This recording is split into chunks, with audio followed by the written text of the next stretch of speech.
Number seven, like I said, unlimited energy. So I do want to spend some time breaking this one down because as an athlete, this one is really important to me to speak on and teach the benefits of a ketogenic diet for, we'll say, endurance athletes, backcountry athletes. And here's what happens. So we're going to compare a fat adapted and fat fueled athlete to a carb based, non-fat adapted athlete. And this has to do with our glycogen stores. So when you consume carbohydrates, you store the stored form of carbohydrates is glycogen, and your ability, your capacity to store glycogen, your glycogen capacity is dependent upon your muscle mass. So more muscle mass, more glycogen capacity. Less muscle mass, less glycogen capacity. So let's just say, I'm 210 pounds. I may be able to store, let's call it 400 grams of glycogen in my skeletal muscle. And then we can all store, give or take, about 100 grams in our liver. So let's say my glycogen storage capacity is 500 grams. Okay. Also of note, not necessarily for this conversation, but just so you know, when you pull 1 gram of carb into your muscles as glycogen, it pulls 2 to 3 grams of water with it, right? And so you will store water in your muscles with glycogen. That's why bodybuilders carb up and look more like balloons when they're on stage.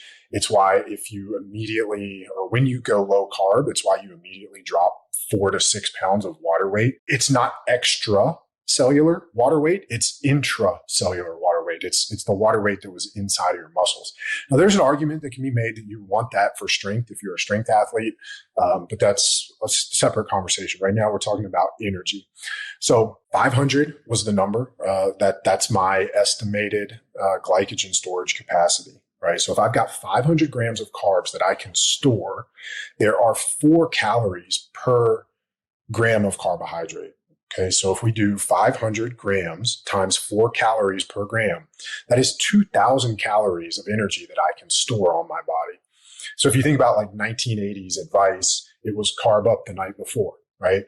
Carb up is essentially topping off your glycogen levels. You're filling up your glycogen levels. So let's just say I nailed that perfectly. Right. Let's just forget for a minute how hard it is to nail that and just whatever. Let's just say I nail it perfectly. I ate my spaghetti. I've got 500 grams of glycogen loaded up, and I'm going to go run a marathon the next morning. Well, 2,000 calories is not enough calories to get a 210-pound dude like me through an entire marathon. I'm going to burn more calories than that running 26 miles. So what do you think happens when I run out of those 2,000 calories? If you said bonk, you are completely accurate. There's an entire industry built on that fact that I can't get through that race without running out of that fuel, right? So I would have to ingest gels or goos or drink sugar water or whatever the thing is in order to keep my body going. Now, we also have to keep in mind there's 2 energy sources, right? There's fat and carbohydrates. And so what we're talking about right now is a carb-fueled athlete. On the other side of the spectrum, if I was a fat-fueled athlete and fat-adapted, and as a matter of fact, there are guys recently, I think some dude ran 7 consecutive marathons, like 1 marathon a day for 7 days in a row, and he did it fasted just to prove this point that I'm making, that if you're ketogenic or specifically if you're fat adapted, that you don't need to eat to fuel your athletic endeavors. Now, could he have run faster times had he fueled? Sure. But the point that he was making was there is enough energy in your adipose tissue, your stored energy, your fat cells, to fuel anything that you could want to do. So let's break that down the same way we did glycogen. I told you I'm 210 pounds. Let's just say for easy math, I'm 10% body fat. So that would be 10% times 210 pounds. That's 21 pounds of fat that I have on my body, right? Fat, also called adipose tissue. That is stored energy for later use. So if I'm a truly fat adapted organism, I can tap into that for fuel at any time. Our example A runner who was carb based is not fat adapted. So when they run out of, or you run out of your 2000 calories of stored glycogen, you should be able to immediately switch fuel sources and tap into your fat stores.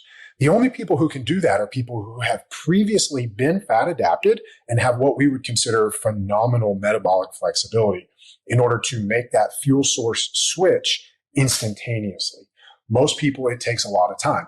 If you go keto for the first time, you're told to expect the keto flu, and it lasts 5 to 7 days. That flu is your transition between fuel sources. It's your body starting to upregulate ketone production and become fat adapted. So, you're not going to pause 2000 calories into a marathon and say, hey, I gotta wait 7 days to adapt to a new fuel source, right? No, you're just going to slam a goo or a gel and keep going, right? So sorry, that's a tangent. Come back to the stored fat. 21 pounds of stored fat on my body, right? So also important here for this conversation, 1 gram of fat has 9 calories, right? Remember, 1 gram of carbs has 4 calories. So you've got 2.25 times the energy, gram for gram, in fats versus carbs. So this goes back to that conversation about packing food for backcountry hikes, or things where you've got to live out of a backpack and you have to carry food on you. It makes so much sense to carry, if I've got to carry my food, right? 1 gram of carbs, 4 calories, 1 gram of fat, 9 calories. So gram for gram, same amount of weight, I can get 2.25 times the energy. Why the fuck would I carry carbs? I'm not carrying a sack of potatoes. I'm carrying a bunch of peanut butter or almond butter, right? It's also smaller in volume. Now, back to our calculation here. 21 pounds of stored body fat times, we've got to get that into grams. There's 454 grams per pound. So we've got 21 pounds times 454.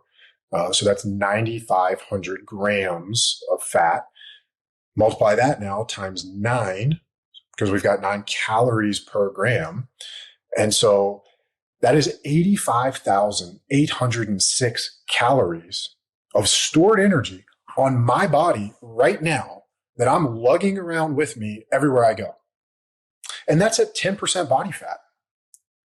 So if you're 20% body fat at the same body weight, you have twice as many. That would be 170,000 calories, which is why the dude that I just told you about was able to run 7 days, a marathon a day for 7 straight days without ingesting food, because you have enough fat, enough stored energy on your body right now for whatever you want to do. If you're truly fat adapted, you can tap into it and you don't have to eat in order to do that.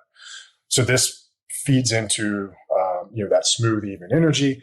But as an athlete, this is an incredibly powerful thing.